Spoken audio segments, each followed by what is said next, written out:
What's going on, my broskiis? My name is Toadskii, back again, here to bring you guys yet another One Piece Treasure Cruise video. In today's video, we are here with the Clash CP9 6 King Pistols. Now, this raid is...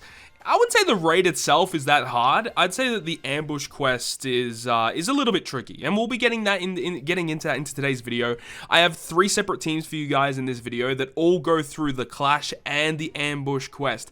Now, you can only challenge the ambush quest according to the news notice from the 10-star difficulty, which means your team, according to the condition, has to be consisting of either Psi or quick characters. Now, dual units do count for one of the typings, so if a character is like strength and quick, that does count as a quick unit. So you can run a couple of different tricky characters in order to fulfill the condition for that fight. Namely, like Luffy Law, for example, who is a dex and quick character. Having him on your team does count as a quick character. So you can actually run a team with some interesting characters doing it that way. But before we get into the actual breakdown of the event, I want to actually discuss the new units in this event, which is going to be the Clash CP9. Now, this character does super evolve. This is the first instance of a Clash character getting a super evolution, so it's a little bit weird, but this is the character that you'll get first, which is the Clash CP9 unit, Cypher Pole number 9. They are a strength-driven slasher character, captain effect of 2.75 attack, 1.2 health to all characters, and then when they become the captain in the middle of an adventure, it's a 3.5 captain, and then boosting their own attack by 4.25. So it's not like a god tier captain effect by any stretch, but it's fine. As for their special, though, it's actually pretty good. So it will go ahead and reduce all enemies' resilience and damage reduction, which is the rainbow shield, by 5 turns. And then for strength, quick, and psi characters, it changes empty block and bomb into matching, and then they swap into the captain position for 2 turns, which of course work very well with their captain effect, getting a huge multiplier when they become the captain in the middle of the adventure. So overall, it's just okay. As for their crewmate ability, boost damage from normal attacks against dex enemies by 1.2, so they just hit extremely hard against dex enemies for no reason. And then also they completely evade paralysis, which isn't like an amazing crewmate ability. I wish that was a little bit better, but it is what it is. And then as for their support effect, any driven character gets 7% HP in attack. You can see that I have fed cotton candy to this character, and I have maxed their limit break. Now, to max their limit break, you do need to farm the ambush quest, because there are actually specific materials. If we go to limit break real quick, and we just randomly click on one of them, if we go down to the available materials, this one right here, Cypher Pole number 9, you can only get them from the ambush quest, so you need to be completing it in order to max their limit break, which does kind of suck, I do admit that, but hey, look, there's nothing we can do about it. You have to go ahead and do the ambush quest in order to get the limit break materials. So that was the 5-star one we just talked about. So let's talk about the 5-star plus, which is called the Neo version of the unit, but it's the super evolved version anyway. This character, it changes from a strength type to a quick type. Classes do not change, still driven slasher. Captain effect, boost driven and slasher characters attack by 3 times, HP by 1.2. So this is the difference. The regular version is a rainbow captain. This character is a driven and slasher captain, but it's a slightly higher multiplier. And then if the character becomes the captain in the middle of the adventure, it's a 3.75 times boost to driven and slasher, 4.25 to themselves, and they have an added effect on their captain, which states that it resists 2 turns of special reverse and paralysis, which is a huge thing to have inbuilt with the captain effect. Just the inbuilt utility is always really good. Now, the special ability of this character has also got a slight tweak, so it'll go ahead and reduce all enemies' resilience and damage reduction by 5 turns, so that has not changed, but the orb manipulation has changed, where previously it was for strength, quick, and psi characters. Now it's only for driven and slasher characters, changing empty block and bomb into matching, and once again they swap into the captain position. As for their other effects, okay, that's the same, and then this should also be the same, and it is, right? Their stats are slightly better in their super evolved version, so that's cool, but across the board, like, yeah, I personally am going to be the type of player to max out both a 5-star and a 5-star plus version of this character,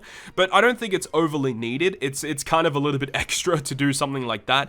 I think the most players are just going to be having the super evolved version, and that's completely fine. I don't really see too many instances where I'm going to be using this character in the first place. I just really like that they've got pretty decent utility across the board, which is good. But overall, this character is a pretty interesting unit, and it obviously is going to be boosted for the upcoming treasure map, which is going to be coming in the next couple of weeks down the line, so look forward to that. But without further ado, let's go ahead and get into the breakdown of this event. So getting into the swing of things, I have 3 separate teams for you guys in this video today, as I said, and all 3 of these are able to beat not only the Clash, but also the ambush quest that follows it on the 10-star difficulty. On the side there, it does say 9-star difficulty, but just note that the 9 and the 10-star difficulty are the exact same pieces of content, just that the 10-star difficulty has that restriction where you can only bring quick and side characters, which all of these teams will be able to do. So first of all, we have the Komurasaki team. Now, let's actually just talk about what the dungeon does first. So on stage 1, you're inflicted with 98 turns of chain coefficient reduction and recovery bind. So you don't get any healing throughout this fight. And the chain coefficient reduction is kind of a bad thing, but it basically means that you have to rely on bringing a chain locker. You need a very, very good chain locker for this fight. Shanks' crew obviously is the character of choice. All of the teams in this video have Shanks' crew on it. Actually, except for the last team. The last team that you guys will be seeing does not have Shanks' crew on it, but he's a really good character because that chain lock that he provides is just immensely useful to have. And then you got this guy right here. You got the what do you call it, Rob Lucci on stage 4. He does a lot of bad things as well. He's got resilience for 1 turn, but it doesn't really do much. But then you got the final boss stage on stage 5, which is actually against Spandam himself. He has 15 million HP. The mobs around him are relatively weak.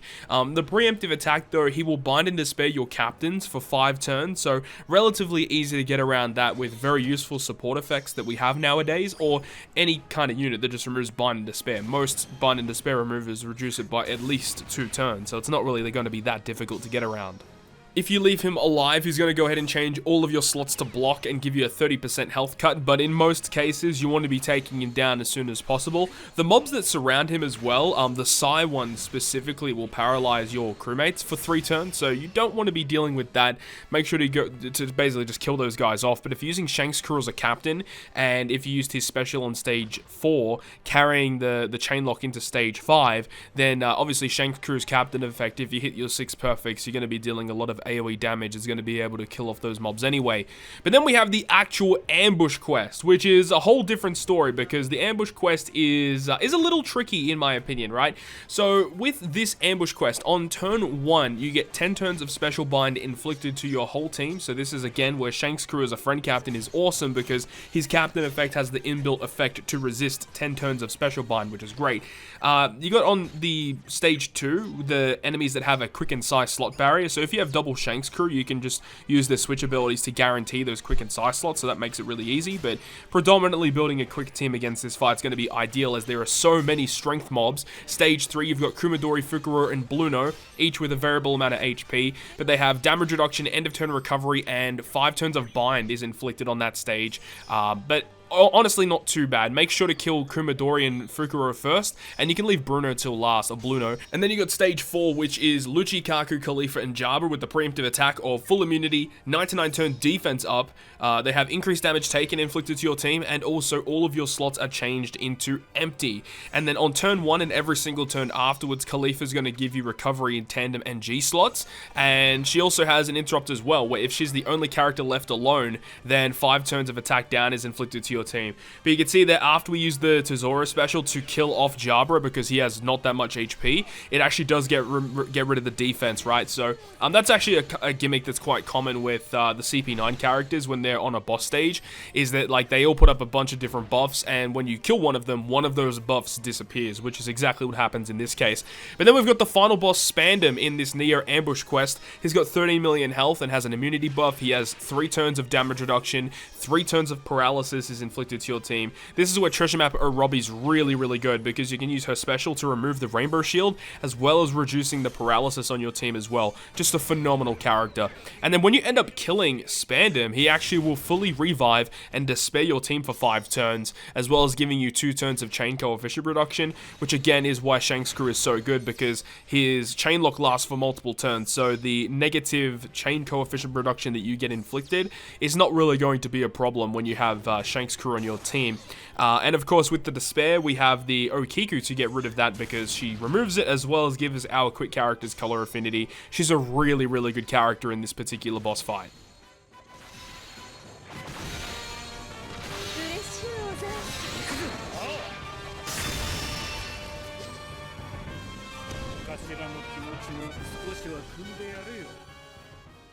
So moving on to the secondary team I have for you guys in this video today, it is a Luffy and Law team with a Shanks crew friend captain. Once again, this team is able to defeat the Clash and the ambush quest that follows it. This entire team is quick, which is good, so as long as you have the applicable characters, you're going to be in good stead. I think in particular for this team, we actually have the support of Coliseum Opera on the Douglas Bullet, so that when we use his special ability later on, which you guys will be seeing, he's able to remove the despair on the enemy, which is for the final stage of the ambush quest. So yeah, quite important to have that ready.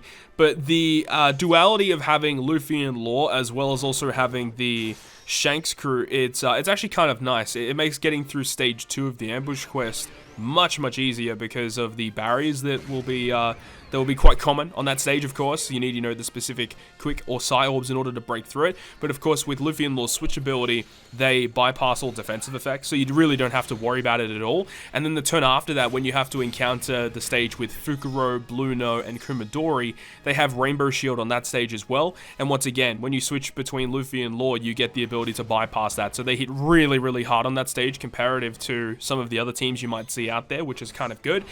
You know, dealing with the raid itself, the raid is literally the easy part of this content. The ambush quest, I don't think the ambush quest is extremely difficult. I feel like only the last stage is going to be the main problem, because you should be using Shanks' crew as a friend captain for this content, and he definitely helps out a lot with clearing it because he has that amazing switch ability to give you those guaranteed slots, as well as having a pretty good captain effect, and also having that god tier special ability, which makes dealing damage in that final boss stage much easier as well. So as I said, the raid itself is the easy part, but once the ambush quest starts, yeah, it does definitely ramp up in difficulty a little bit. And as I mentioned at the start of the video, you need to clear the ambush quest in order to get your hands on the limit break materials and the super evolution skulls to super evolve the character, of course. So, you know, it is kind of annoying the way that they structured this event. I'm not really the biggest fan of the way that they structured it, but look, it's the way that it's going to be. Not every raid moving forward is going to have this, by the way.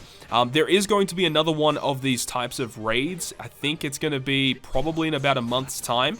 Eventually, when we get Raid Kaido, he's very similar, where he has a strength form and then he has an int form, and he has a super evolution ambush quest that follows his actual raid boss. So that'll be coming, as I said, probably in about a month. We don't know exactly when it's going to be dropping, but he did come out right before the super tight meta released. So as I said, expect it probably in about a month and a half, something like that.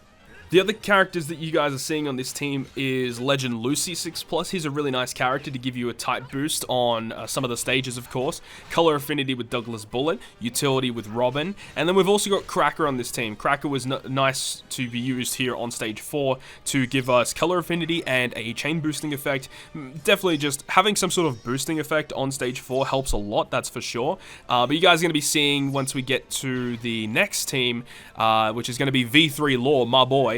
He's definitely not the most optimal character for clearing it, but he does get the job done, and that's why I wanted to show you guys a team using my favorite legend in the game at the current point in time. But anyways, I'll leave you guys with the rest of this clip, and we will return with V3 Law.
So to conclude this video, the final team that I have for you guys is version 3 Law. My favorite legend. He's so good. Anyways, as for the subs for this team, we've got Gil Tesoro, and he's mainly just used for this stage here because he can wave clear the entire stage without having to deal with the really high defense that this enemy has.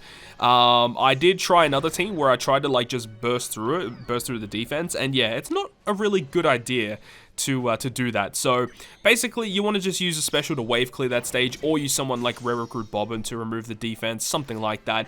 And then once again here on stage 4, we're just going to stall a turn to get rid of the resilience that Lucci puts on himself, and then we can go ahead and use the Law special to give ourselves a full board of matching orbs, the 2.5 chain lock with the you know, I don't know what to call that effect. You know, he starts your chain at 2.5 rather than starting it at you know, 1 times. I don't know what to call that buff in particular, but it's a really good buff. Makes your chain multiply go up so high. And then of course the orb boost that he provides as well. Like, oh man, he's so good. And then the other characters here, we've got Okiku for utility and color affinity, and then we have Sober Mask for orb manipulation and attack boosting effects. Sober Mask and V3 Law go together like bread and butter. They're just a perfect combination. Having, you know, V3 Law as your captain and then Sober Mask sub. I talk about it extensively, but it's just literally one of the best combos in the game at this current point in time. It's so good. And then talking about the ambush quest, you guys will be seeing how this team is able to get through it. Once again, we're using the Robin to get rid of the Rainbow Shield and the paralysis on the final stage of the ambush quest. We actually used Sober Mask a couple of times in the run to, you know, get the full board of matching slots, get the attack boost. Very, very useful to get. And of course, with that Sailor effect, being able to charge his special every time another special is launched is just ridiculous. Part of the reason as to why he's probably one of the best subs in the entire game, no doubt. And we also use Gil Tesoro on stage 4 for killing off Jabra to remove the enemy's effects and giving, you know, matching slots and a chain boost on that stage. And then we use Law on turn 1 of stage 5, and then when he revives, we actually use him again. So we're saving both Law specials for the final stage because Spandam has a lot of HP. He fully recovers after he dies, so, you know, it's nice to have those boosts on multiple different burst turns there, which are very, very important.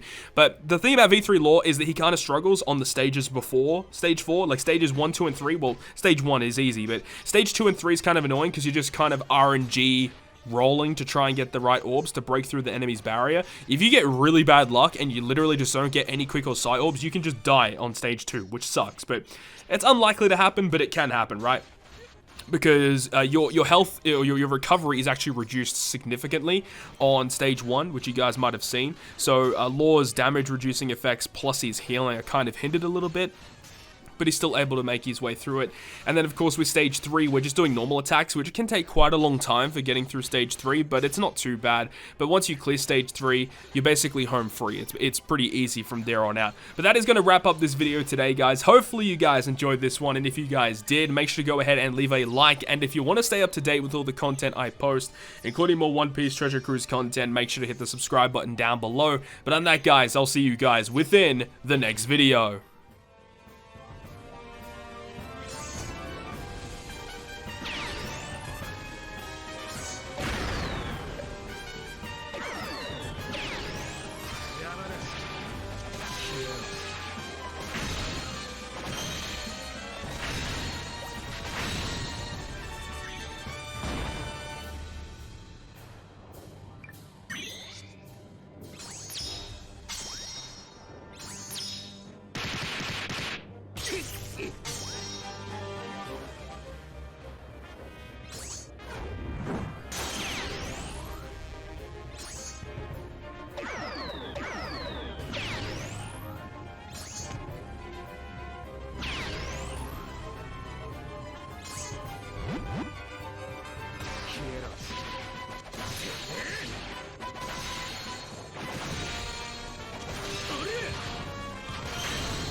こ